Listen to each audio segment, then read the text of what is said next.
988 ಕೋಟಿ ರೂಪಾಯಿಗಳು. ಏನಿದು? ಇದು ಇಂಡಿಯಾ ಎಐ ಮಿಷನ್ನ ಐಐಟಿ ಬಾಂಬೆ ಪ್ಲಾನ್ ಮಾಡಿರೋ LLM ಅಥವಾ ಲಾರ್ಜ್ ಲ್ಯಾಂಗ್ವೇಜ್ ಮಾಡೆಲ್ಗೋಸ್ಕರ ಅಲೋಕೇಟ್ ಮಾಡಲಾದ ಫೈನಾನ್ಷಿಯಲ್ ಅಸಿಸ್ಟೆಂಟ್ ಅಂತ ಹೇಳ್ಬೋದು. India government India AI mission ಅಡಿಯಲ್ಲಿ ಕೇವಲ ಐಐಟಿ ಬಾಂಬೆಗೆ ಫೈನಾನ್ಷಿಯಲ್ ಸಪೋರ್ಟ್ ನೀಡುವಂತ ಡಿಸಿಷನ್ನ ತಗೊಂಡಿಲ್ಲ. ಈ ಒಂದು ಮೂಮೆಂಟ್ ಏನಿದೆ ಇದರ ಅಡಿಯಲ್ಲಿ ಇಂಡಿಯನ್ ಗವರ್ಮೆಂಟ್ LLMsನ ಒಂದು ಡೆವಲಪ್ಮೆಂಟ್ಗೋಸ್ಕರನೇ 8 ಹೊಸ ಪ್ಲೇಯರ್ಸ್ ಅನ್ನ ಸೆಲೆಕ್ಟ್ ಮಾಡಿದೆ. ಇದರಲ್ಲಿ ಟೆಕ್ ಮಹೇಂದ್ರ, ಫ್ರಾಕ್ಟಲ್ ಅನಾಲಿಟಿಕ್ಸ್, ಹಾಗೆ ಈ ಒಂದು ಐಐಟಿ ಬಾಂಬೆಯ ಭಾರತ್ ಜೆನ್, ಅವತಾರ್ ಎಐ ಮತ್ತೆ ಈ ಒಂದು ಶೋಧ್ ಎಐ ಮೇಜರ್ ಪ್ಲೇಯರ್ಸ್ಗಳು ಕೂಡ ಇಲ್ಲಿರೋದು. Minister of electronics and information technology Ashwini Vaishnaw AI impact summit 2026ರಲ್ಲಿ ಪ್ರೀ ಇವೆಂಟ್ ನಡೀತು. ಐಐಟಿ ಬಾಂಬೆಯ LLMಗೋಸ್ಕರನೇ ಅಲೋಕೇಟ್ ಮಾಡಲಾದ ಫೈನಾನ್ಷಿಯಲ್ ಅಸಿಸ್ಟೆನ್ಸ್ ಇದೊಂದು ಡಿಕ್ಲೇರ್ ಮಾಡಿದ್ರು. ಅಂದ್ರೆ ಎಐ ಇಂಪ್ಯಾಕ್ಟ್ ಸಮ್ಮಿಟ್ ನೀವು ನೋಡೋದಾದ್ರೆ ಫೆಬ್ರವರಿ 2026ರಲ್ಲಿ ಹೋಸ್ಟ್ ಮಾಡಲಾಗುತ್ತೆ. ಈ ಪ್ರೀ ಇವೆಂಟ್ ಅಲ್ಲಿ ಈ 8 ಹೊಸ ಪ್ಲೇಯರ್ಸ್ಗಳನ್ನು ಕೂಡ ಅನೌನ್ಸ್ ಮಾಡಲಾಗಿದೆ. ಇವತ್ತಿನ ಈ ವಿಡಿಯೋದಲ್ಲಿ ನಾವು ಇಂಡಿಯಾದ ಎಐ ಎಕೋಸಿಸ್ಟಮ್ ಏನಿದೆ ಅದನ್ನ ಎಕ್ಸ್ಪ್ಲೋರ್ ಮಾಡ್ತಿದೀವಿ. ಮೊದಲಿಗೆ ನಾವು ಇಂಡಿಯಾದ ಎಐ ಡೆವಲಪ್ಮೆಂಟ್ಸ್ಗೋಸ್ಕರ ಒಂದು ವೇಕಪ್ ಕಾಲ್ ಕೊಟ್ಟಂತ ಇವೆಂಟ್ಸ್ ಬಗ್ಗೆ ಡಿಸ್ಕಸ್ ಮಾಡೋಣ. ಅದಾದ್ಮೇಲೆ ನಾವು ಇಂಡಿಯಾದ ಎಐ ಮೂವ್ಮೆಂಟ್ಸ್ಗಳು ಏನಿದೆ ಇದು ಗ್ಲೋಬಲ್ ಇಂಪ್ಯಾಕ್ಟ್ ಯಾವ ರೀತಿ ನಡೀತಿದೆ ಅಂತ ಅರ್ಥ ಮಾಡ್ಕೊಳ್ಳೋಣ. ಹಾಗೆ ಇಂಡಿಯಾದ ಎಐ ಇಂಡಸ್ಟ್ರಿನ ನೀವು ನೋಡೋದಾದ್ರೆ ಮಿಸ್ ಆಗಿರುವಂತಹ ಆಪರ್ಚುನಿಟೀಸ್ಗಳೇನು, ಇದರ ಚಾಲೆಂಜಸ್ ಏನು ಅಂತಾನು ಕೂಡ ನೋಡ್ಕೊಂಬರೋಣ. ಕೊನೆಗೆ ಈ ಚಾಲೆಂಜಸ್ ನ ಸೊಲ್ಯೂಷನ್ಸ್ ಏನು, ಹಾಗೆ ಇಂಡಿಯಾದ ಎಐ ಇಂಡಸ್ಟ್ರಿ ಫ್ಯೂಚರ್ ಏನು ಅನ್ನೋದನ್ನು ಕೂಡ ಅರ್ಥ ಮಾಡ್ಕೊಳ್ಳೋಣ. ಹಾಗಿದ್ರೆ ಬನ್ನಿ ಇವತ್ತಿನ ಝೀರೋ ದ ಮಾರ್ಕೆಟ್ಸ್ ನ ದ ಡೈಲಿ ಬ್ರೀಫ್ ಕಾರ್ಯಕ್ರಮವನ್ನ ಶುರು ಮಾಡೋಣ.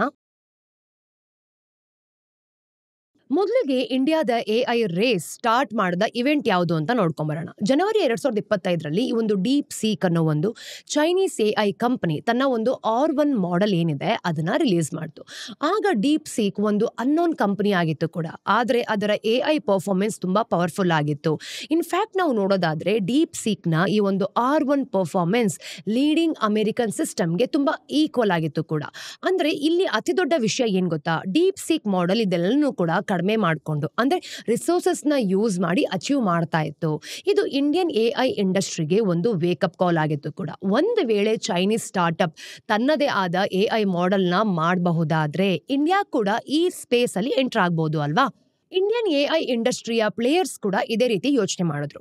ಕಾಗ್ನೇಟಿವ್ ಲ್ಯಾಬ್ ಅನ್ನೋ ಒಂದು ಸ್ಟಾರ್ಟ್ಅಪ್ ಫೌಂಡರ್ ಆದಿತ್ಯ ಕೊಲ್ವಿ ಹೇಳೋ ಪ್ರಕಾರ ಡೀಪ್ ಸೀಕ್ ಹೀಗ್ ಮಾಡ್ತಿದೆ ಅನ್ನೋದಾದ್ರೆ ನಾವ್ ಯಾಕೆ ಮಾಡಬಾರದು ಅಂತ ಒಂದು ಪ್ರಶ್ನೆ ಸಹ ಹಾಕಿದ್ರು.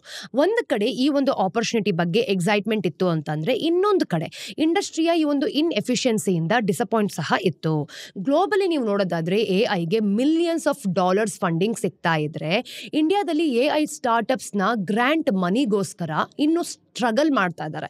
ಇನ್ನು ಪ್ರಜ್ಞಾ 1B ಫೌಂಡರ್ ಅಭಿಷೇಕ್ ಉಪರಾವಲ್ ಹೇಳೋ ಪ್ರಕಾರ 2 ವರ್ಷಗಳ ಹಿಂದೆ ಅವ್ರಿಗೇನಾದ್ರೂ ಈ ಫಂಡಿಂಗ್ ಸಿಕ್ಕಿದ್ರೆ ಇನ್ನು ಟೀಮ್ ನ ತುಂಬಾ ಸ್ಟ್ರಾಂಗ್ ಆಗಿ ಮಾಡ್ಕೊಂಡು ಡೀಪ್ ಸಿಕ್ ರಿಲೀಸ್ ಮಾಡ್ದಂತೆನೆ ಇವರು ಕೂಡ ಒಂದು ಮಾಡೆಲ್ ನ ರಿಲೀಸ್ ಮಾಡ್ತಾ ಇದ್ರು. ಮತ್ತೆ 2 ರಿಯಾಕ್ಷನ್ಸ್ ಇಂಡಿಯಾದ ಎಐ ಇಂಡಸ್ಟ್ರಿಯನ್ನ ಪರ್ಫೆಕ್ಟ್ ಆಗಿ ತೋರ್ಸತ್ತೆ. ಇಂಡಿಯಾದಲ್ಲಿ ಪೊಟೆನ್ಷಿಯಲ್ ಬಹಳ ಜಾಸ್ತಿ ಇದೆ, ಆದ್ರೆ ದೇಶದ ಎಕ್ಸಿಸ್ಟಿಂಗ್ ಸಿಸ್ಟಮ್ ನ ಚಾಲೆಂಜಸ್ ಗಳಿಂದ ಈ ಪೊಟೆನ್ಷಿಯಲ್ ಏನಿದೆ ಯಾರಿಗೂ ಕೂಡ ಯಾವ ರೀತಿ ಅರ್ಥ ಮಾಡಿಸಬಹುದು ಅಂತ ಗೊತ್ತಾಗ್ತಾ ಇಲ್ಲ. ಡೀಪ್ ಸೀಕ್ ಲಾಂಚ್ ಆದ 10 ದಿನದೊಳಗಡೆ ಈ ಒಂದು ಇಂಡಿಯಾದ ministry of electronics and information technology ಏನಿದೆ ಇದು ದೇಶದ ತನ್ನದೇ ಆದ ಒಂದು ಫೌಂಡೇಶನ್ಗೋಸ್ಕರ ಅಂದ್ರೆ ಮಾಡೆಲ್ಗಳಿಗೋಸ್ಕರ ಈ ಒಂದು ಪ್ರಪೋಸಲ್ಸ್ ನ ಕೇಳಿತ್ತು. ಈಗ ಇಂಡಿಯಾ ಹತ್ರ ಸಬ್ಸಿಡೀಸ್ಗಳ ಒಂದು ರೇಟ್ಸ್ ಅಲ್ಲಿ ನೀವು ನೋಡೋದಾದ್ರೆ ಸುಮಾರು 19,000 GPUs ಆಕ್ಸೆಸ್ ಇತ್ತು. ಇನ್ನು ಗವರ್ಮೆಂಟ್ ಈ ಪ್ರಪೋಸಲ್ ನ ಕೇಳಿದ ತಕ್ಷಣ 2 ವಾರದಲ್ಲಿ ಅಂದ್ರೆ 67 ಪ್ರಪೋಸಲ್ಸ್ಗಳು ಕೂಡ ಬಂದ್ವು. ಅಂದ್ರೆ ಮಾರ್ಚ್ ಹೊತ್ತಿಗೆ ಈ ನಂಬರ್ಸ್ ಸುಮಾರು ಟ್ರಿಪಲ್ ಆಗೋಯ್ತು, ಅಂದ್ರೆ 3 ಪಟ್ಟು ಜಾಸ್ತಿ ಆಯ್ತು. ಇಂಡಿಯಾದಲ್ಲಿ ಎಐ ರಿಲೇಟೆಡ್ ಡೆವಲಪ್ಮೆಂಟ್ ಸ್ಟಾರ್ಟ್ ಆಗಿದೆ, ಆದ್ರೆ ನಾವು ಗ್ಲೋಬಲಿ ಎಲ್ಲಿ ಸ್ಟ್ಯಾಂಡ್ ಆಗ್ತೀವಿ ಅಂತ ನೋಡ್ಬೇಕು. ಡೇಟಾ ನೋಡಿದ್ರೆ ಎಐ ಈಗ ಕೇವಲ ಒಂದು ಇಂಟ್ರೆಸ್ಟಿಂಗ್ ಪ್ಲಾಟ್ಫಾರ್ಮ್ ಆಗಿ ಉಳಿದಿಲ್ಲ, ಇದು ಜನರ ಒಂದು ರೆಗ್ಯುಲರ್ ಲೈಫ್ ನ ನೀವು ನೋಡ್ಕೊಳ್ಳೋದಾದ್ರೆ ಅಂದ್ರೆ ಡೇ ಟು ಡೇ ನಾವು ಲೈಫ್ ಯಾವ ರೀತಿ ನಡೆಸ್ತೀವಿ ಅದರಲ್ಲಿ ಒಂದು ಇಂಪಾರ್ಟೆಂಟ್ ಟೂಲ್ ಆಗಿದೆ.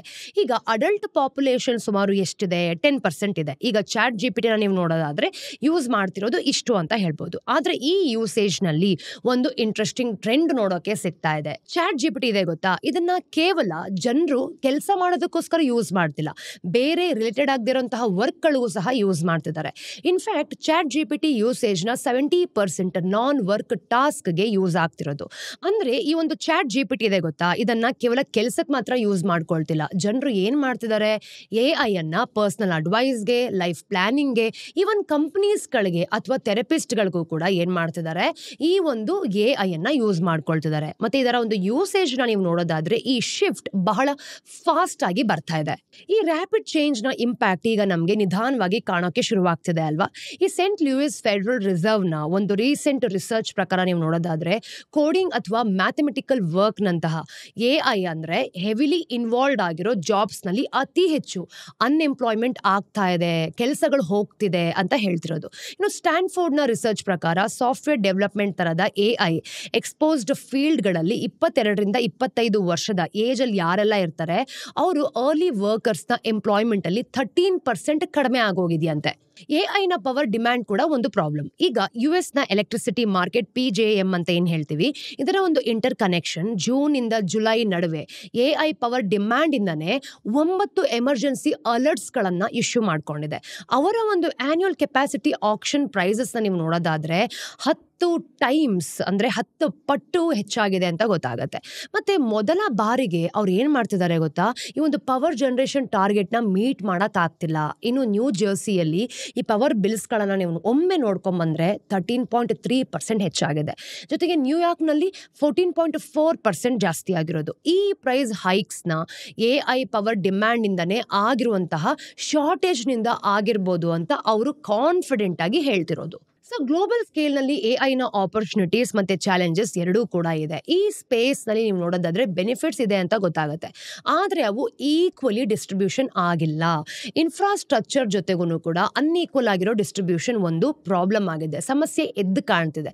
ಯಾವ ದೇಶಗಳ ನಡುವೆ ನಾವು ನೋಡೋದಾದ್ರೆ AI ಗ್ರೋತ್ ಅಂದ್ರೆ ಯಾರು ಅವಾಗವಾಗ ಆಂಟಿಸಿಪೇಟ್ ಮಾಡ್ಕೊಂಡಿರ್ತಾರೋ ಆ ದೇಶಗಳ ಇನ್ಫ್ರಾ ಮಾತ್ರ ಬೇಕಾದಷ್ಟು ಸ್ಟ್ರಾಂಗ್ ಆಗಿರೋದು. ಮತ್ತೆ ಈ ಗ್ಲೋಬಲ್ ಎನ್ವೈರನ್ಮೆಂಟ್ ಅಲ್ಲಿ ಇಂಡಿಯಾದ ಪೊಸಿಷನ್ ಏನು? ಈಗ ಓಪನ್ AI ಫೌಂಡರ್ ಸ್ಯಾಮ್ ಆಲ್ಟಮ್ ಹೇಳೋ ಪ್ರಕಾರ ಇಂಡಿಯಾದ ಒಂದು AI ಅಡ್ಯಾಪ್ಟೇಷನ್ ಇಡೀ ಒಂದು ಜಗತ್ನಲ್ಲೇ ಅನ್ಮ್ಯಾಚ್ಡ್ ಅಂತ ಅವ್ರು ಹೇಳ್ತಿರೋದು. ಈಗ ಇಂಡಿಯಾ ಏನ್ ಮಾಡ್ತಿದೆ, ಈಗಾಗಲೇ ಓಪನ್ AI ನ ಸೆಕೆಂಡ್ ಲಾರ್ಜೆಸ್ಟ್ ಮಾರ್ಕೆಟ್ ಆಗಿದೆ ಅಲ್ವಾ. ಇದು ಶೀಘ್ರದಲ್ಲೇ ಓಪನ್ AI ನ ಅತಿ ದೊಡ್ಡ ಮಾರ್ಕೆಟ್ ಕೂಡ ಆಗ್ಬಹುದು. ಮೈಕ್ರೋಸಾಫ್ಟ್ ನ ನೀವು ನೋಡೋದಾದ್ರೆ ಇಂಡಿಯಾದಲ್ಲಿ AI ಇನ್ಫ್ರಾನ ಡೆವಲಪ್ ಮಾಡೋಕೆ $3 ಬಿಲಿಯನ್ ನ ಪ್ಲೆಡ್ಜ್ ಮಾಡಿದೆ. ಇನ್ನು ಗೂಗಲ್ ಮತ್ತೆ ಮೆಟಾ ಕೂಡ ಇಂಡಿಯಾದಲ್ಲಿ ರಿಲಯನ್ಸ್ ಇಂಡಸ್ಟ್ರಿ ಜೊತೆ ಪಾರ್ಟ್ನರ್ಶಿಪ್ ಮಾಡ್ತೀವಿ ಅಂತಾನೂ ಕೂಡ ಅನೌನ್ಸ್ ಮಾಡಿದ್ದಾರೆ. ಇಂಡಿಯಾದ ನಂಬರ್ಸ್ ನ ಒಂದ್ಸಲ ನೋಡ್ಕೊ ಬನ್ನಿ. ಈ ಅಳವಡಿಸ್ಕೊಂಡಿರುವಂತಹ ನರೇಟಿವ್ಸ್, ಈ ಸಪೋರ್ಟ್ ಏನಿದೆ ಅವಾಗವಾಗ ಸ್ಟ್ರಾಂಗ್ ಆಗಿ ಮಾಡ್ತಾನೆ ಇದ್ದಾರೆ. ಇಂಡಿಯಾದಲ್ಲಿ ಈ ಒಂದು 90 crore ಇಂಟರ್ನೆಟ್ ಯೂಸರ್ಸ್ ಇದ್ದಾರೆ. ಚೈನಾ ನಂತರ ಇದು second highest internet user base ಆಗಿದೆ ಗೊತ್ತಾ. ಆದ್ರೆ ಚೈನಾ ಏನ್ ಮಾಡುತ್ತೆ, ಅಮೆರಿಕನ್ ಈ ಒಂದು ಟೆಕ್ ಫರ್ಮ್ಸ್ ಜೊತೆ ಎಂಗೇಜ್ ಆಗೋದೇ ಇಲ್ಲ. ಇನ್ನು ಇಂಡಿಯಾ ಅಮೆರಿಕನ್ ಟೆಕ್ ಫರ್ಮ್ಸ್ ಜೊತೆ ಕೆಲಸ ಮಾಡುತ್ತೆ. ಒಂದ್ಸಲ ಯೋಚನೆ ಮಾಡಿ, 90% ಇಂಡಿಯನ್ ಸ್ಮಾರ್ಟ್ ಫೋನ್ಸ್ ಗಳಲ್ಲಿ ಗೂಗಲ್ ನ ಈ ಒಂದು ಆಂಡ್ರಾಯ್ಡ್ ಆಪರೇಟಿಂಗ್ ಸಿಸ್ಟಮ್ ಏನಿದೆ ಅದು ರನ್ ಆಗುತ್ತೆ. ಅಷ್ಟು ಮಾತ್ರ ಅಲ್ಲ, ಇಂಡಿಯಾದಲ್ಲಿ 50 ಕೋಟಿಗಿಂತ ಹೆಚ್ಚು ವಾಟ್ಸಪ್ ಯೂಸರ್ಸ್ ಇದ್ದಾರೆ. ಆದ್ರೆ ಇಲ್ಲೂ ಕೂಡ ಒಂದು ಯುನಿಕ್ ಇಶ್ಯೂ ಇದೆ. ಇಂಡಿಯಾ AI ಕನ್ಸ್ಯೂಮ್ ಮಾಡೋದ್ರಲ್ಲಿ ಜಾಸ್ತಿ ಮುಂದೆ ಇದ್ರೂ ಕೂಡ ನಾವು AI ಡೆವಲಪ್ಮೆಂಟ್ ನಲ್ಲಿ ತುಂಬಾ ವೀಕ್ ಇದೀವಿ. ಈಗ ಒಂದ್ಸಲ ಯೋಚನೆ ಮಾಡಿ, ದ ಬೆಸ್ಟ್ ಇಂಜಿನಿಯರ್ಸ್ ನಲ್ಲಿ ಈ ಒಂದು ಇಂಡಿಯನ್ ಇಂಜಿನಿಯರ್ಸ್ ಕೂಡ ಅವಾಗವಾಗ ನಾವು ಕೌಂಟ್ ಮಾಡ್ಲೇಬೇಕಾಗತ್ತೆ. ಆದ್ರೆ ಇವರಲ್ಲಿ ಹೆಚ್ಚಿನವ್ರು ಏನ್ ಮಾಡ್ತಾರೆ, ಬೇರೆ ದೇಶಕ್ಕೆ ಹೋಗಿ ಕೆಲಸ ಮಾಡ್ತಾರೆ. ನಮ್ಮ ಇಂಡಿಯಾದಲ್ಲಿ ಲೈಫ್ ಸ್ಟೈಲ್ ಚೆನ್ನಾಗಿಲ್ಲ, ಸ್ಯಾಲ್ರಿ ಚೆನ್ನಾಗಿ ಕೊಡಲ್ಲ ಅಂತ ಯಾವ ಒಂದು ಬೆಸ್ಟ್ ಇಂಜಿನಿಯರ್ಸ್ ಕೂಡ ಇಲ್ಲಿ ಉಳ್ಕೊಳ್ಳೋದಿಲ್ಲ. ಹಾಗೇನೆ ಈ ಒಂದು ಅತಿ ದೊಡ್ಡ ಡೆವಲಪರ್ ಕಮ್ಯುನಿಟೀಸ್ಗಳು ಕೂಡ ಒಂದಿದೆ. ಆದ್ರೆ ನಮ್ಮ ಹತ್ರ ಸಿಲಿಕಾನ್ ವ್ಯಾಲಿ ಅಥವಾ ಶಾನ್ಜಾನ್ ಅಂತ ಏನ್ ಹೇಳ್ತೀವಿ ಅದ್ರ ಜೊತೆ ಕಾಂಪೀಟ್ ಮಾಡುವಂತಹ ಇನ್ಫ್ರಾಸ್ಟ್ರಕ್ಚರ್ ಇಲ್ವೇ ಇಲ್ಲ. ಈ ಸಮಸ್ಯೆಯನ್ನ ಡೇಟಾ ಕೂಡ ಸಪೋರ್ಟ್ ಮಾಡುತ್ತೆ. AI ರಿಸರ್ಚ್ ಪಬ್ಲಿಕೇಶನ್ಸ್ ನಲ್ಲಿ ಇಂಡಿಯಾ ಸ್ವಲ್ಪ ಮುಂದೆ ಅಂದ್ರೆ 4th ರ್ಯಾಂಕ್ ನಲ್ಲಿದೆ. ಆದ್ರೆ AI ಪೇಟೆಂಟ್ಸ್, ಈ ರೈಟ್ಸ್ ಗಳನ್ನ ನಾವು ನೋಡೋದಾದ್ರೆ ನಮ್ಮ ರ್ಯಾಂಕ್ 8ನೇ ಸ್ಥಾನದಲ್ಲಿದೆ. ಅಂದ್ರೆ ನಾವು ಅರ್ಥ ಮಾಡ್ಕೊಳ್ಬೇಕಾಗಿರೋದೇನು, ನಾವು AI ನಲ್ಲಿ ರಿಸರ್ಚ್ ಮಾಡಬೇಕಾದ್ರೆ ಬಹಳ ಮಾಡ್ತೀವಿ, ಆದ್ರೆ ಈ ರಿಸರ್ಚ್ ಯಾವುದೇ ಪ್ರೊಡಕ್ಟಿವ್ ಡೈರೆಕ್ಷನ್ ನಲ್ಲಿ ಹೋಗ್ತಾ ಇಲ್ಲ. ನಮ್ಮ AI ರಿಸರ್ಚ್ ನಲ್ಲಿ ಜಾಸ್ತಿ ಅಂದ್ರೆ ನಮ್ಮ ಫ್ಯಾಮಿಲಿಗೆ ಬೇಕಾಗಿರೋದು, ಇವೆಂಟ್ಸ್ ಗಳಿಗೆ ಬೇಕಾಗಿರೋದು, ಪರ್ಸನಲ್ ಯೂಸ್ ಬೇಕಾಗಿರೋದನ್ನ ಮಾಡ್ಕೊಳ್ತಿದ್ದೇವೆ ಹೊರತು ಕ್ವಾಲಿಟಿ ವರ್ಕ್ ಅನ್ನೋದು ಯಾವುದೂ ಇಲ್ಲ. ಸೊ ಇಂಡಿಯಾದ AI ಇಂಡಸ್ಟ್ರಿನ ನೀವು ನೋಡೋದಾದ್ರೆ ಇದರ ರೋಲ್ ಬಹಳ ಕಡಿಮೆ, ಒನ್ ಸೈಡೆಡ್ ಅಂತ ಹೇಳ್ಬೋದು. ನಾವು AI ನ ಕನ್ಸ್ಯೂಮರ್ಸ್ ಆಗಿದೀವಿ ಹೌದು, ಆದ್ರೆ ಅದನ್ನ ನಾವು ಡೆವಲಪ್ ಮಾಡ್ತಾ ಇಲ್ಲ. ನಮ್ಮ ಯೂಸೇಜ್ ಮೂಲಕ ಮೇಜರ್ನ ನೀವು ನೋಡೋದಾದ್ರೆ AI ಮಾಡೆಲ್ಸ್ ಗಳಿಗೆ ಬಹಳ ಡೇಟಾ ಏನೋ ಸಿಗ್ತಾ ಇದೆ. ಆದ್ರೆ ಇಂಡಿಯಾ ತಾನೇ AI ಡೆವಲಪ್ಮೆಂಟ್ಸ್ ಅಲ್ಲಿ ಡೈರೆಕ್ಟ್ ಆಗಿ ಕಾಂಟ್ರಿಬ್ಯೂಟ್ ಮಾಡಕ್ ಆಗ್ತಾನೆ ಇಲ್ಲ. ಆದ್ರೆ ಯಾಕೆ ಹೀಗೆ? ಇಂಡಿಯಾದ AI ಇಂಡಸ್ಟ್ರಿನ ನೀವು ನೋಡೋದಾದ್ರೆ ಕೆಲವು ಫಂಡಮೆಂಟಲ್ ಇಶ್ಯೂಸ್ ಇದ್ದೇ ಇರುತ್ತೆ. ಮತ್ತೆ ಲ್ಯಾಂಗ್ವೇಜ್ ಜೊತೆ ಅಂದ್ರೆ ಚಾಲೆಂಜಸ್ಗಳು ಏನಿರ್ತೀವಿ ಅದನ್ನೂ ಕೂಡ ನಾವು ಡೀಲ್ ಮಾಡ್ತಾ ಇದೀವಿ. ಈಗ ಈ ಎರಡು ಚಾಲೆಂಜಸ್ಗಳನ್ನ ನಾವು ಯಾವ ರೀತಿ ಡೀಲ್ ಮಾಡ್ತೀವಿ ಅಲ್ವಾ, ಅದರ ಒಂದು ಇಂಪ್ಯಾಕ್ಟ್ ಏನು ಅಂತ ಅರ್ಥ ಮಾಡ್ಕೊಳ್ಳೋಣ. ಮೊದಲಿಗೆ ಇಂಡಿಯನ್ ಎಐ ಇಂಡಸ್ಟ್ರಿಯ ಈ ಒಂದು ಫಂಡಮೆಂಟಲ್ ಚಾಲೆಂಜಸ್ ಏನು ಅಂತ ಅರ್ಥ ಮಾಡ್ಕೊಳ್ಳೋಣ. ಇಂಡಿಯಾದ ಎಐ ಇಂಡಸ್ಟ್ರಿನ ನೀವು ನೋಡೋದಾದ್ರೆ 3 ಮೇಜರ್ ಗ್ಯಾಪ್ಸ್ ಇದೆ: ಟ್ಯಾಲೆಂಟ್, ಡೇಟಾ ಮತ್ತೆ ರಿಸರ್ಚ್ ಇನ್ಫ್ರಾಸ್ಟ್ರಕ್ಚರ್. ಮೊದಲು ಟ್ಯಾಲೆಂಟ್ ಬಗ್ಗೆ ಮಾತಾಡೋಣ. ಇಂಡಿಯಾದಲ್ಲಿ ಒಂದು ಇಂಟ್ರೆಸ್ಟಿಂಗ್ ಸಿಚುವೇಶನ್ ಅವಾಗವಾಗ ನಮಗೆ ನೋಡಕ್ಕೆ ಸಿಗುತ್ತೆ. ಈಗ ನಮ್ಮ ದೇಶದಲ್ಲಿ ಅತಿ ದೊಡ್ಡ ಡೆವಲಪರ್ಸ್ ಮತ್ತೆ ಇಂಜಿನಿಯರ್ಸ್ ನ ಒಂದು ಪೂಲ್ ಇದೆ. ಈಗ ಗಿಟ್ ಹಬ್ ನಲ್ಲಿ ನೀವು ನೋಡೋದಾದ್ರೆ ಇಂಡಿಯನ್ ಡೆವಲಪರ್ ಕಮ್ಯುನಿಟಿ ಅತಿ ಫಾಸ್ಟ್ ಆಗಿ ಬೆಳೀತಾ ಇದೆ ಮತ್ತೆ ಸೆಕೆಂಡ್ ಲಾರ್ಜೆಸ್ಟ್ ಕಮ್ಯುನಿಟಿ ಕೂಡ ಆಗಿದೆ. ಇದು US ಅನ್ನ ಏನ್ ಮಾಡುತ್ತೆ 2028ರ ಹೊತ್ತಿಗೆ ಓವರ್ಟೇಕ್ ಕೂಡ ಮಾಡುತ್ತೆ. ಅಂದ್ರೆ ಅಮೆರಿಕನ ಬಿಟ್ಟು ನಾವು ತುಂಬಾ ಮುಂದೆ ಹೋಗ್ತೀವಿ ಅಂತ. ಆದ್ರೆ ಈ ಟ್ಯಾಲೆಂಟ್ ಪೂಲ್ ನಲ್ಲಿ ಹೆಚ್ಚಾಗಿ ಮಿಡಲ್ ಮತ್ತೆ ಲೋವರ್ ಟಿಯರ್ ಟ್ಯಾಲೆಂಟ್ ಇರೋದು. ಇಂಡಿಯಾದ ಒಂದು ಹೈ ಲೆವೆಲ್ ಡೆವಲಪರ್ಸ್ ನೀವು ನೋಡೋದಾದ್ರೆ ಎಐ ಡೆವಲಪ್ಮೆಂಟ್ಗೆ ಅವರೇ ಬೇಕಾಗಿರೋದು. US, ಚೈನಾ ಮತ್ತೆ ಯುರೋಪ್ ನಲ್ಲಿ ತುಂಬಾ ಜಾಸ್ತಿ ಕಾನ್ಸಂಟ್ರೇಟೆಡ್ ಮಾಡ್ತಿರೋರು ಇವರೇ.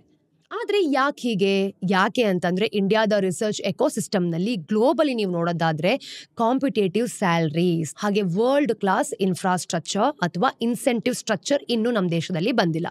ಈಗ macro polo global AI talent ಈ ಒಂದು ಟ್ರ್ಯಾಕರ್ ಪ್ರಕಾರ ನೀವು ನೋಡೋದಾದ್ರೆ ಇಂಡಿಯಾದ ಎಐ ಟ್ಯಾಲೆಂಟ್ ಪೂಲ್ ನಲ್ಲಿ ಡೆವಲಪ್ಮೆಂಟ್ ಏನೋ ಆಗಿದೆ. ಆದ್ರೆ 2019ರಲ್ಲಿ ಏನಾಗಿತ್ತು, ಇಂಡಿಯನ್ ಎಐ ಡೆವಲಪರ್ಸ್ ಇಂಡಿಯಾದಿಂದ ಮೈಗ್ರೇಟ್ ಆಗ್ತಾ ಇದ್ರು. ಈಗ ಸುಮಾರು ನೀವು ನೋಡೋದಾದ್ರೆ 20% ಇಂಡಿಯನ್ ಡೆವಲಪರ್ಸ್ ಇಂಡಿಯಾದಲ್ಲೇ ಉಳಿದು ಕೆಲಸ ಮಾಡ್ತಿದ್ದಾರೆ. ಆದ್ರೆ ಇದರರ್ಥ 80% ಇಂಡಿಯನ್ಸ್ ಫಾರಿನ್ ಕಂಟ್ರೀಸ್ಗೆ ಹೋಗ್ತಾ ಇದ್ದಾರೆ.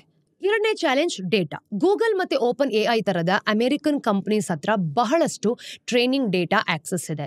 ಚೈನೀಸ್ ಕಂಪನೀಸ್ ಹತ್ರ ನೀವು ನೋಡೋದಾದ್ರೆ ಅವರು ಲೋಕಲ್ ಡಿಜಿಟಲ್ ಎಕೋಸಿಸ್ಟಮ್ ಏನ್ ಇಟ್ಕೊಂಡಿರ್ತಾರೆ ಅದರಲ್ಲಿ ಬೆನಿಫಿಟ್ ಏನೋ ಇಟ್ಕೊಂಡಿದ್ದಾರೆ. ಆದ್ರೆ ಈಗ ಇಂಡಿಯನ್ ಸ್ಟಾರ್ಟ್ಅಪ್ಸ್ ಗಳು ಯಾವೆಲ್ಲ ಇದೆ ಅವನ್ನ ನೀವು ನೋಡೋದಾದ್ರೆ ಹೆಚ್ಚಾಗಿ ಕಂಪ್ಯೂಟರ್ ಮತ್ತೆ ಆಲ್ಗೊರಿಥಮ್ಸ್ ನಂತಹ ಜನರೇಟೆಡ್ ಆರ್ಟಿಫಿಷಿಯಲ್ ಡೇಟಾ ಏನಿರುತ್ತೆ ಅದ್ರ ಮೇಲೆ ಅವರು ಡಿಪೆಂಡ್ ಆಗ್ಬೇಕಾಗತ್ತೆ.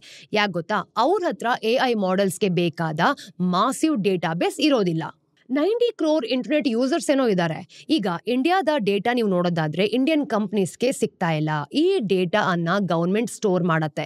ಇದನ್ನ ಡಿಸ್ಟ್ರಿಬ್ಯೂಟ್ ಮಾಡಕ್ ಆಗೋದು ಕೂಡ ಇಲ್ಲ. ಈಗ ಇಂಡಿಯನ್ ಎಐ ಅಡಿಯಲ್ಲಿ ಪ್ಲಾನ್ಡ್ ಡೇಟಾ ಸೆಟ್ಸ್ ನೀವು ನೋಡೋದಾದ್ರೆ ಈ ಸಮಸ್ಯೆ ಏನಿದೆ ಅದನ್ನ ಕ್ಲಿಯರ್ ಮಾಡ್ಬೋದು, ಕಡಿಮೆ ಸಹ ಮಾಡ್ಬೋದು. ಆದ್ರೆ ಗವರ್ಮೆಂಟ್ ಅದನ್ನ ಏನ್ ಮಾಡತ್ತೆ, ಕಂಟ್ರೋಲ್ ಮಾಡ್ಕೊಳ್ಳುತ್ತೆ. ಇಂಡಿಯಾದ ಎಐ ಡೆವಲಪ್ಮೆಂಟ್ ಅನ್ನು ಕೂಡ ಅವಾಗವಾಗ ಅದು ಸ್ಲೋ ಮಾಡ್ಬೋದು. ಮೂರನೇ ಚಾಲೆಂಜ್ ಇನ್ಫ್ರಾಸ್ಟ್ರಕ್ಚರ್. ಈಗ ಇಂಡಿಯಾ ತನ್ನ ಒಂದು GDPಯ ಕೇವಲ ನೋಡ್ಕೊ ಬರೋದಾದ್ರೆ 0.6% ಏನ್ ಮಾಡುತ್ತೆ ರಿಸರ್ಚ್ ಅಂಡ್ ಡೆವಲಪ್ಮೆಂಟ್ ಅಲ್ಲಿ ಸ್ಪೆಂಡ್ ಮಾಡುತ್ತೆ. ಇದಕ್ಕೆ ನಾವು ಕಂಪೇರ್ ಮಾಡ್ಕೊಂಡ್ರೆ ಚೈನಾ ತನ್ನ GDPಯ 2.68%, ಹಾಗೆಯೇ US ತನ್ನ GDPಯ 3.5% R&D ಅಲ್ಲಿ ಅಂದ್ರೆ ರಿಸರ್ಚ್ ಅಂಡ್ ಡೆವಲಪ್ಮೆಂಟ್ ಅಲ್ಲಿ ಸ್ಪೆಂಡ್ ಮಾಡುತ್ತೆ. ಇಂಡಿಯಾದಲ್ಲಿ AI centres of excellence establish ಮಾಡ್ತಿದ್ದಾರೆ. ಆದ್ರೆ ಪ್ರತಿ ವರ್ಷ ಈ ಸೆಂಟರ್ಸ್ಗೆ ಸುಮಾರು $7 ಮಿಲಿಯನ್ ಸಿಗತ್ತೆ. ಇದು ಇಂಡಿಯಾದ ಗ್ಲೋಬಲ್ ಪಿಯರ್ಸ್ಗಿಂತ ಬಹಳ ಕಡಿಮೆ. ಇಂಡಿಯಾ ಇನ್ನೊಂದು ಯುನೀಕ್ ಆಗಿರೋ ಚಾಲೆಂಜ್ ಅನ್ನ ಫೇಸ್ ಮಾಡುತ್ತೆ. ಅದು ಅಮೆರಿಕ ಮತ್ತೆ ಚೈನಾ ಫೇಸ್ ಮಾಡಬೇಕಾಗಿಲ್ಲ. ಇದನ್ನ ನಾವು ಲಿಂಗ್ವಿಸ್ಟಿಕ್ ಡೈವರ್ಸಿಟಿ ಅಂತ ಹೇಳ್ತೀವಿ. ಇಂಡಿಯಾದಲ್ಲಿ 22 ಅಫಿಷಿಯಲ್ ಲ್ಯಾಂಗ್ವೇಜಸ್ ಇದೆ. ಹಾಗೆ 106 ಈ ಒಂದು ಡೈಲೆಕ್ಟ್ಸ್ ಅಂತ ಹೇಳ್ತೀವಿ ಅದು ಕೂಡ ಇದೆ. ಅದಕ್ಕೋಸ್ಕರ ಇಂಡಿಯಾದಲ್ಲಿ ಎಐ ಮಾಡೆಲ್ ನ ಟ್ರೈನ್ ಮಾಡೋದು ಬಹಳ ಕಷ್ಟ. ಗ್ಲೋಬಲ್ ಎಐ ಟ್ರೈನಿಂಗ್ ಅಲ್ಲಿ ಡೇಟಾನ ನೀವು ನೋಡ್ಕೊ ಬರೋದಾದ್ರೆ ಇಂಗ್ಲಿಷ್ ಯೂಸ್ ಮಾಡ್ಕೊಳ್ತಾರೆ, ಅಂದ್ರೆ ಅದೇ ಅಫಿಷಿಯಲ್ ಲ್ಯಾಂಗ್ವೇಜ್. ಆದ್ರೆ ಇಂಡಿಯನ್ ಲ್ಯಾಂಗ್ವೇಜಸ್ ನೀವು ನೋಡೋದಾದ್ರೆ ಆನ್ಲೈನ್ ಕಂಟೆಂಟ್ ಅಲ್ಲಿ 1% ಗಿಂತಲೂ ಕೂಡ ಕಡಿಮೆ ಕಾಂಟ್ರಿಬ್ಯೂಷನ್ ಇದೆ. ಎಐ ತನ್ನ ಮಾಡೆಲ್ಸ್ ನ ಟ್ರೈನ್ ಮಾಡೋದಕ್ಕೆ ಸ್ಟ್ಯಾಂಡರ್ಡ್ ಈ ಒಂದು ಟೋಕನೈಸರ್ ನ ಯೂಸ್ ಮಾಡುತ್ತೆ. ಈಗ ಸ್ಟ್ಯಾಂಡರ್ಡ್ ಟೋಕನೈಸರ್ಸ್ ನೀವು ನೋಡೋದಾದ್ರೆ ರಿಟರ್ನ್ ಟೆಕ್ಸ್ಟ್ ಅನ್ನ ಚಿಕ್ಕ ಯೂನಿಟ್ಸ್ ಆಗಿ ಬ್ರೇಕ್ ಮಾಡುತ್ತೆ ಅಲ್ವಾ. ಇನ್ನು ಎಐ ಮಾಡೆಲ್ಸ್ ಅವುಗಳನ್ನ ಪ್ರಾಸೆಸ್ ಮಾಡಬಹುದು. ಇನ್ನು ಇಂಡಿಯನ್ ಲ್ಯಾಂಗ್ವೇಜಸ್ ನ ಸ್ಕ್ರಿಪ್ಟ್ಸ್ ನೀವು ನೋಡೋದಾದ್ರೆ ಈ ಟೋಕನೈಸರ್ಸ್ ಇಲ್ವೇ ಇಲ್ಲ. ಅದಕ್ಕೋಸ್ಕರ ಇಂಡಿಯನ್ ಲ್ಯಾಂಗ್ವೇಜಸ್ ನ ಪಾರ್ಟ್ಸ್ ಒಂದು ತಪ್ಪು ಇಂಟರಪ್ಟ್ ಆಗುತ್ತೆ ಅಂತ ಹೇಳ್ಬೋದು, ಇಲ್ಲವೇ ಸ್ಕಿಪ್ ಮಾಡ್ಬಿಡತ್ತೆ. ಯಾವುದೇ ಒಂದು ರೀಜನಲ್ ಲ್ಯಾಂಗ್ವೇಜ್ ನ ತಗೊಳ್ಳಿ, ಅದರಲ್ಲಿ ಎಐಗೆ ನಾವು ಕನ್ವರ್ಟ್ ಮಾಡ್ತೀವಿ ಅಂತಂದ್ರೆ ಅಷ್ಟು ಕ್ಲಿಯರ್ ಆಗಿ ಸಫಿಶಿಯಂಟ್ ಆಗಿ ಕೊಡೋದೇ ಇಲ್ಲ. ಆದ್ರೆ ಇಂಡಿಯನ್ ಇನೋವೇಟರ್ಸ್ ಏನ್ ಮಾಡ್ತಿದ್ದಾರೆ ಗೊತ್ತಾ, ಈ ಪ್ರಾಬ್ಲಮ್ ಅನ್ನ ಸಾಲ್ವ್ ಮಾಡಬೇಕು ಅಂತ ಸತತವಾಗಿ ಪ್ರಯತ್ನ ಮಾಡ್ತಾನೆ ಇದ್ದಾರೆ. ಸರ್ವಂ ಎಐ ಓಪನ್ ಹಾತಿ ಹೈ ವರ್ಷನ್ 0.1 ಮಾಡ್ಕೊಂಡಿದೆ. ಇದು ಒಂದು open source Hindi language model ನ ಯೂಸ್ ಮಾಡ್ಕೊಳ್ಳೋದಕ್ಕೆ ಅಂತ ಹೇಳ್ಬೋದು. 40 ಬಿಲಿಯನ್ ಟೋಕನ್ಸ್ ಮೇಲೆ ಟ್ರೈನ್ ಕೊಟ್ಟಿದ್ದಾರೆ. ಇನ್ನು ಪ್ರಜ್ಞಾ 1B ಬ್ಯಾಲೆನ್ಸ್ ಟೋಕನೈಸೇಷನ್ ಏನಿದೆ ಅದನ್ನು ಕೂಡ ಲಾಂಚ್ ಮಾಡ್ಕೊಂಡಿದೆ.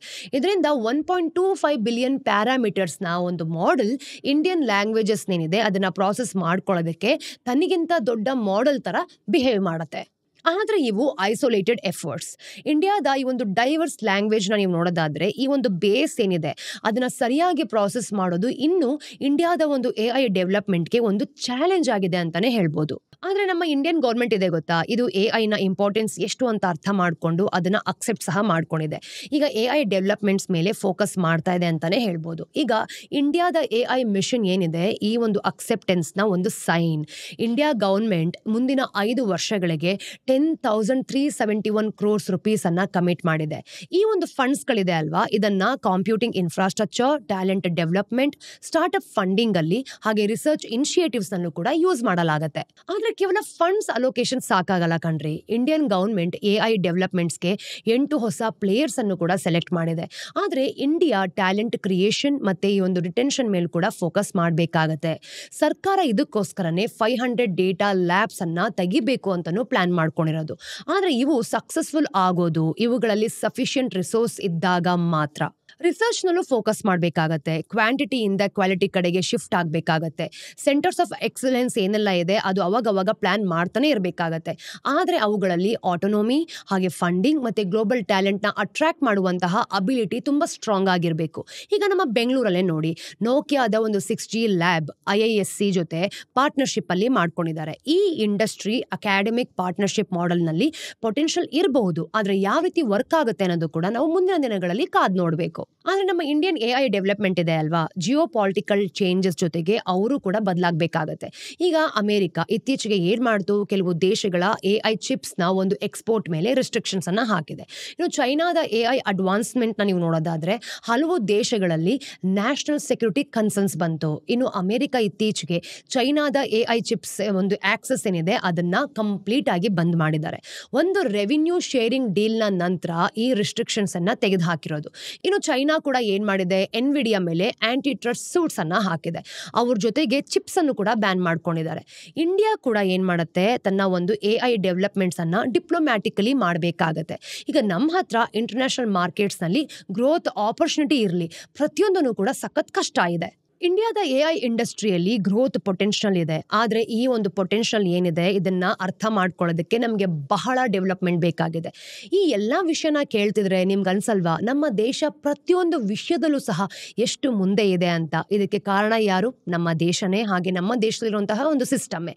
ಈ ಒಂದು ಸ್ಟೋರಿ ಕೇಳಾದ್ಮೇಲೆ ನಿಮ್ಗೆ ಏನ್ ಅನ್ಸತ್ತೆ ನೋಡಿ? ನಮ್ಮ ಇಂಡಿಯಾ ತನ್ನ ಡೊಮೆಸ್ಟಿಕ್ ಎಐ ಅನ್ನ ಡೆವಲಪ್ಮೆಂಟ್ ಮಾಡ್ಬೋದಾ, ಅಥವಾ ನಾವು US ಮತ್ತೆ ಚೈನಾ ಮೇಲೆ ಸಾಫ್ಟ್ವೇರ್ ಏನಿದೆ ಅದನ್ನ ಚಿಪ್ಸ್ ಗಳಿಗಾಗಿ ಡಿಪೆಂಡ್ ಆಗ್ಬೋದಾ? ನಿಮ್ಮ ವ್ಯೂಸ್ ಮತ್ತೆ ಒಪಿನಿಯನ್ಸ್ ಏನು ಅನ್ನೋದನ್ನ ಕಮೆಂಟ್ ಸೆಕ್ಷನ್ ನಮಗೆ ತಿಳಿಸಿ. ಹಾಗೆ ಮುಂದೆ ಯಾವ ಟಾಪಿಕ್ ಮೇಲೆ ವಿಡಿಯೋ ಬೇಕು ಅನ್ನೋದನ್ನು ಕೂಡ ನೀವು ನಮಗೆ ತಿಳಿಸ್ಕೊಡ್ಬೋದು. ಮತ್ತಷ್ಟು ಇನ್ಫಾರ್ಮೇಟಿವ್ ವಿಡಿಯೋಸ್ ಒಂದಿಗೆ ನಾನು ನಿಮಗೆ ಮುಂದಿನ ಡೈಲಿ ಬ್ರೀಫ್ ಅಲ್ಲಿ ಸಿಗ್ತೀನಿ. ಅಲ್ಲಿ ತನಕ ಟೇಕ್ ಕೇರ್. ನಾನು ನಿಮ್ಮ ಚಂದನ, ಸೈನಿಂಗ್ ಆಫ್.